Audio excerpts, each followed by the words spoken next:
एवं सभी गणमान्य सदस्यों का सिविल सेवा के 97वें आधारिक पाठ्यक्रम के समापन समारोह में हार्दिक स्वागत है।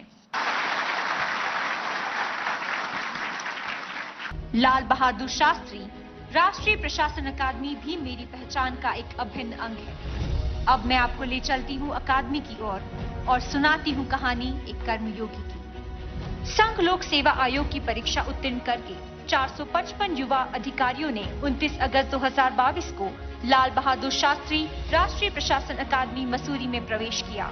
इनमें 11 प्रशिक्षु रॉयल भूटान सिविल सेवाओं के अधिकारी भी सम्मिलित थे। मिशन कर्मयोगी के सिद्धांतों के आधार पर 103 दिन का यह प्रशिक्षण आरंभ हुआ। इस कोर्स को मुख्यतः 4 मूल संकल्पनाओं के आधार पर आयोजित किया गया। पहली संकल्पना थी प्रशिक्षुओं को नागरिक से एक सिविल सेवक में रूपांतरित करना। प्रशिक्षण का उद्देश्य था सभी सेवाओं के अधिकारियों को ऐसी फाउंडेशन स्किल्स प्रदान करना जो उनके कार्यकाल में देश की सेवा में काम आए। लोक सेवा क्या है? लोक सेवा जनहित और परहित की भावना है। गांधी जी के शब्दों में कहूं तो उन्होंने एक तालिस्मान दिया था कि जिस दिन तबके में खड़े सबसे अंतिम वर्ग के व्यक्ति तक हम पहुंच पाए, तभी हमारी लोक सेवा की भावना परिपूर्ण हो सकती है।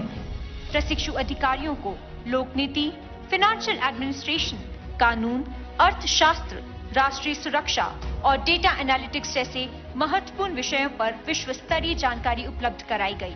अलग अलग विषयों के 254 विशेषज्ञों ने 560 घंटों से अधिक अवधि में अपने अनुभवों के आधार पर प्रशिक्षु अधिकारियों को व्यवहारिक जानकारी प्रदान की।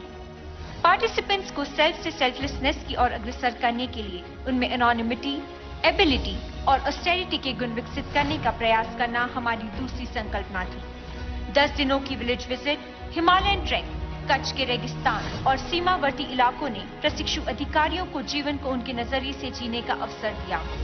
हमें ग्राउंड लेवल वर्कर्स से इंटरेक्ट करने का मौका मिला। ग्राउंड लेवल पर समस्याएं क्या है, सिविल सोसाइटी के लोग कैसे काम कर रहे हैं, ग्राउंड लेवल पे ऑफिसर्स कैसे काम कर रहे हैं, यह देखने का हमें मौका मिला, तो हमारी समझ और बेहतर हो गई। पार्टिसिपेंट्स को सिटीजन सेंट्रिक बनाने के मकसद से सबका विकास कार्यक्रम में पद्मा अवार्डी से संवाद, एसएसजी मेला, निकटवर्ती गांवों में आयुर्वेद कैंप, ब्लड डोनेशन जैसी गतिविधियों के जरिए प्रतिभागियों को निस्वार्थ भाव से कार्य करने के लिए तैयार किया गया। हमारी तीसरी अहम संकल्पना थी साइलोस को तोड़ने के लिए आपस में मिलकर काम करने की दिशा में प्रशिक्षुओं को प्रतिबद्ध बनाना।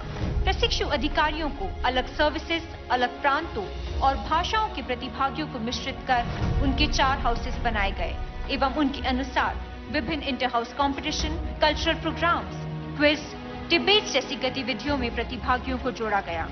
सिविल मिलिट्री सामंजस्य को मजबूत करने के लिए इंडियन मिलिट्री एकेडमी के साथ एग्जीबिशन मैचेस का आयोजन किया गया। इंडिया डे के माध्यम से एक भारत श्रेष्ठ भारत का संदेश दिया गया।